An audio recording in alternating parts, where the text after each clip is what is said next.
राम राम जी प्यारे भक्तों, स्वागत है आप सभी का हमारे YouTube चैनल पर। आशा करती हूँ आप सभी कुशल में व मंगलमय होंगे। प्यारे भक्तों, आज हम आपको महाभारत से जुड़ी एक अद्भुत घटना के बारे में बताने जा रहे हैं।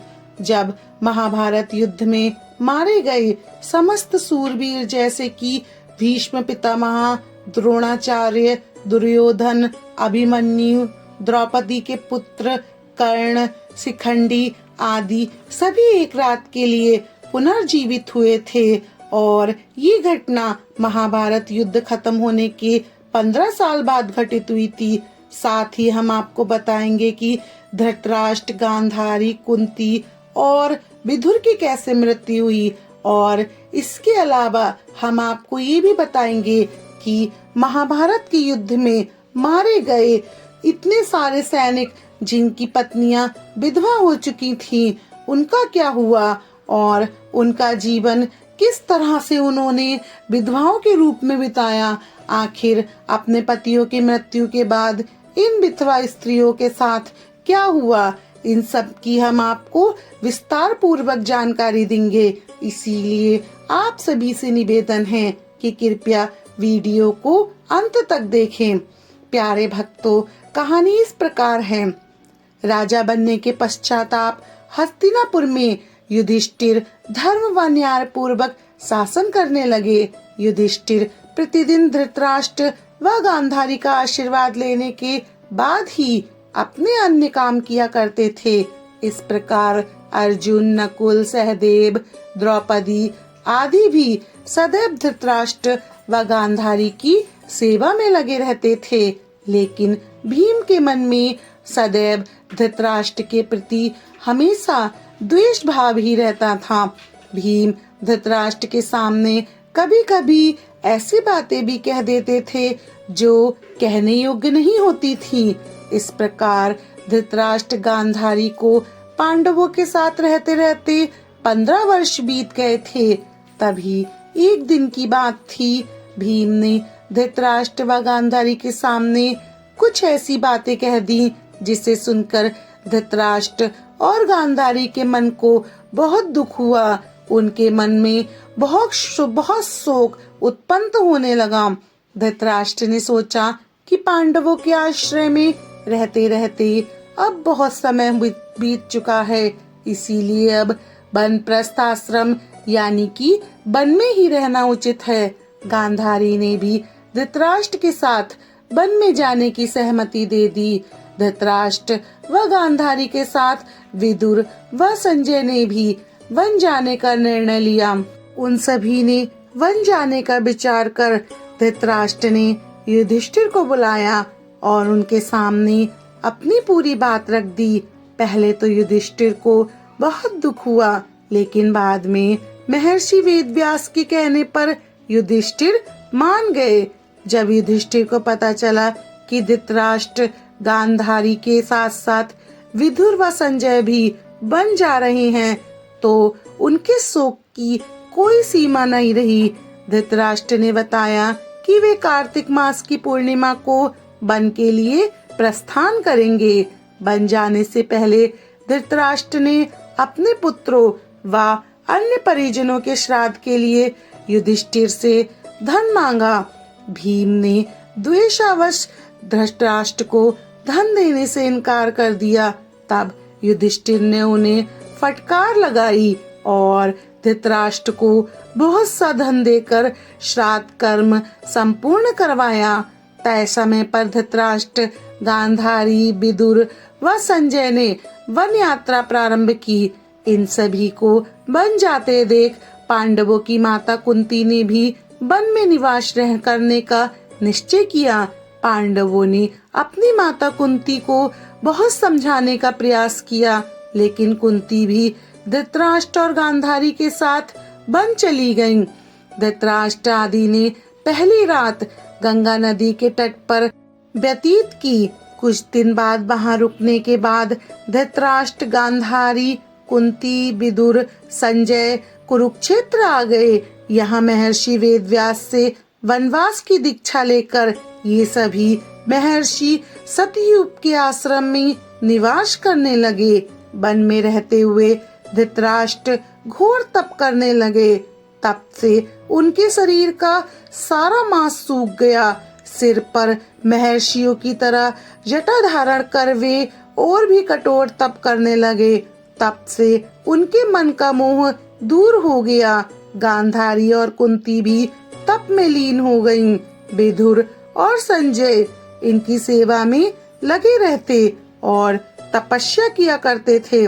इस प्रकार वन में रहते हुए धृतराष्ट्र आदि को लगभग 1 वर्ष बीत गया। इधर हस्तिनापुर में भी एक दिन राजा युधिष्ठिर के मन में वन में रह रहे अपने परिजनों को देखने की इच्छा हुई। तब युधिष्ठिर ने अपने सेना प्रमुख को बुलाया और कहा कि वन जाने की तैयारी करो। मैं अपने भाइयों व परिजनों के साथ वन में रह रहे महाराज धृतराष्ट्र, माता गांधारी व माता कुंती आदि के दर्शन करूंगा। इस प्रकार पांडवों ने अपने पूरे परिवार के साथ वन जाने की यात्रा प्रारंभ की। पांडवों के साथ में नगरवासी जो थे, जो धृतराष्ट्र आदि के दर्शन करना चाहते थे। पांडव अपने सेना के साथ साथ चलते चलते उस स्थान पर चले गए और उनके साथ साथ जो नगरवासी थे वो भी अपने परिजनों और धृतराष्ट्र और अन्य सभी की दर्शन की इच्छा के साथ वे भी चलते चलते उसी स्थान पर आ गए जहाँ धृतराष्ट्र, गांधारी और कुंती रहते थे। जब युधिष्ठिर ने उन्हें देखा तो वे बहुत प्रसन्न हुए और मुनियों के भेष में अपने परिजनों को देखकर उन्हें शोक भी हुआ। धृतराष्ट्र, गांधारी और कुंती भी अपने पुत्रों व परिजनों को देखकर बहुत प्रसन्न हुए। जब युधिष्ठिर ने वहाँ विदुर जी को नहीं देखा तो धृतराष्ट्र से उनके बारे में पूछा। धृतराष्ट्र ने बताया कि युधिष्ठिर कठोर तप कर रहे हैं। तभी युधिष्ठिर को विदुर जी वहीं आते हुए दिखाई दिए, लेकिन आश्रम में इतने सारे लोगों को देखकर विदुर जी पुनः लौट गए। युधिष्ठिर उनसे मिलने के लिए उनके पीछे पीछे दौड़े। तब वन में एक पेड़ के नीचे उन्हें विदुर जी खड़े दिखाई दिए। उसी समय प्यारे भक्तों, विदुर जी के शरीर से प्राण निकले और युधिष्ठिर में समा गए। जब युधिष्ठिर ने देखा कि विदुर जी के शरीर में प्राण नहीं है तो उन्होंने उनका दाह संस्कार करने का निर्णय लिया। तभी वहां पर भक्तजनों एक आकाशवाणी हुई कि विदुर जी सन्यासी धर्म का पालन करते थे, इसीलिए उनका दाह संस्कार करना उचित नहीं है। ये बात युधिष्ठिर ने आकर धृतराष्ट्र को बताई। युधिष्ठिर के मुख से ये बात सुनकर सभी को बहुत आश्चर्य हुआ। युधिष्ठिर आदि ने वह रात वन में ही बिताई। भक्तजनों, अगले दिन धृतराष्ट्र के आश्रम में महर्षि वेदव्यास आए और जब महर्षि को पता चला कि विदुर जी ने शरीर त्याग दिया है, तब महर्षि वेदव्यास जी ने सभी को बताया कि विदुर जी धर्मराज यानी कि यमराज के अवतार थे और युधिष्ठिर भी धर्मराज के ही अंश हैं। इसीलिए विदुर जी के प्राण युधिष्ठिर के शरीर में समा गए। महर्षि वेदव्यास ने धृतराष्ट्र, गांधारी और कुंती से कहा कि आज मैं तुम्हें तुम्हारी तपस्या का प्रभाव दिखाऊंगा और तुम्हें अपनी शक्तियों का असर दिखाऊंगा। तुम्हारी जो कुछ भी इच्छा है वो मुझसे मांग लो। तब धृतराष्ट्र व गांधारी ने युद्ध में अपने मृत पुत्रों तथा कुंती ने कर्ण को देखने की इच्छा प्रकट की। द्रौपदी आदि ने भी कहा कि वे सभी अपने परिजनों को देखना चाहते हैं। महर्षि वेदव्यास ने कहा कि ऐसा ही होगा। युद्ध में मारे गए जितने भी वीर हैं उन्हें आज रात तुम सभी देख पाओगे। ऐसा कहकर महर्षि वेदव्यास जी सभी को गंगा तट पर चलने के लिए कहने लगे। महर्षि वेदव्यास जी के कहने पर सभी लोग गंगा जी के तट पर एकत्रित हो गए और रात होने का इंतजार करने लगे। प्यारे भक्तों, जब रात हो गई तब महर्षि वेदव्यास जी ने गंगा नदी में प्रवेश किया और पांडव व कौरव सभी पक्ष के मृत योद्धाओं का आवाहन किया। थोड़ी ही देर में भीष्म, द्रोणाचार्य, कर्ण, दुर्योधन, दुशासन, अभिमन्यु, धृतराष्ट्र के सभी पुत्र, घटोत्कच, द्रौपदी के 5 पुत्र, राजा द्रौपद, धृष्टद्युम्न, शकुनी, शिखंडी आदि वीर जल से बाहर निकल के आए। उन सभी के मन में किसी प्रकार का अहंकार व क्रोध नहीं था।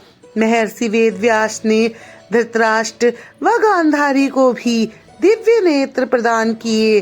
अपने मृत परिजनों को देखने के लिए सभी के मन में हर्ष छा गया।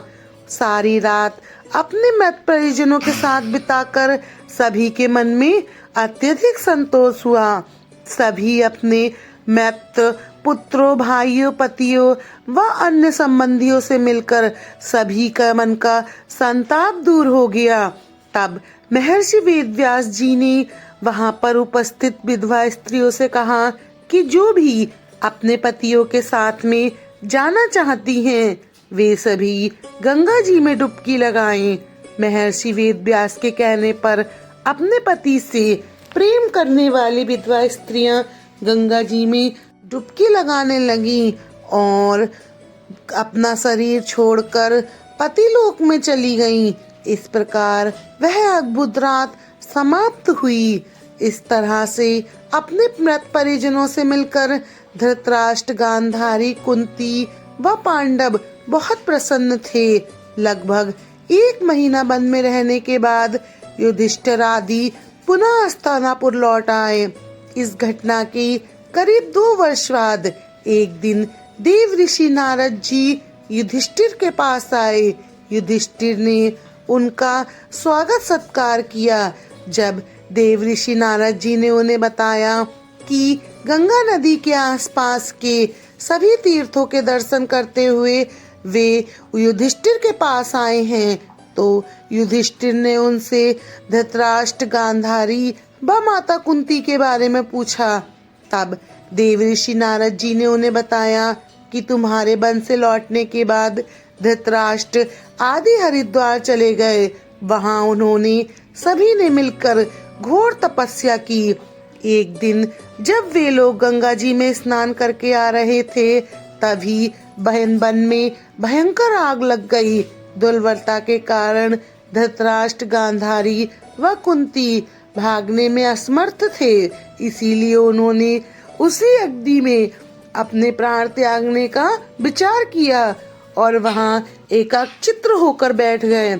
इस प्रकार धृतराष्ट्र, गांधारी व कुंती ने अपने प्राणों का त्याग कर दिया। संजय ने ये बात तपस्वियों को बताई और वे स्वयं हिमालय पर तपस्या करने चले गए। धृतराष्ट्र, गांधारी व कुंती की मृत्यु का समाचार जब महल में फैला तो हाहाकार मच गया। तब देव ऋषि नारद जी ने उन्हें धैर्य बंधाया।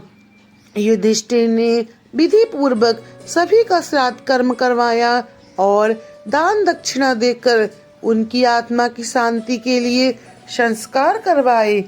प्यारे भक्तजनों, अब तो आप सभी को पता चल गया होगा कि महाभारत के युद्ध के बाद उन सभी विधवा स्त्रियों का क्या हुआ था। प्यारे भक्तजनों, जो वे सभी विधवा स्त्रियां थीं, वो अपने पति के साथ अपने शरीर को त्याग कर पतिलोक में प्रस्थान कर गईं और भगवान श्री कृष्ण की कृपा और उनका आशीर्वाद से वे लोग जन्म जन्मांतर के लिए जन्म और मृत्यु के बंधन से मुक्त होकर स्वर्ग में यानी प्रभु के चरणों में अपना समय व्यतीत करने लगे। भक्तजनों, मेरे साथ अंत तक बने रहने के लिए आप सभी का धन्यवाद। उम्मीद करती हूँ आपको ये कहानी अच्छी लगी होगी। अगर आपको हमारे द्वारा ये सुनाई गई छोटी सी कहानी अच्छी लगे तो हमारे चैनल को सब्सक्राइब करें, वीडियो को लाइक और शेयर करें। भगवान श्री कृष्ण जी की कृपा और उनका आशीर्वाद आप पर और आपके परिवार पर यूं ही बना रहे। प्यारे भक्तों, आप सभी को हमारी राम राम जी।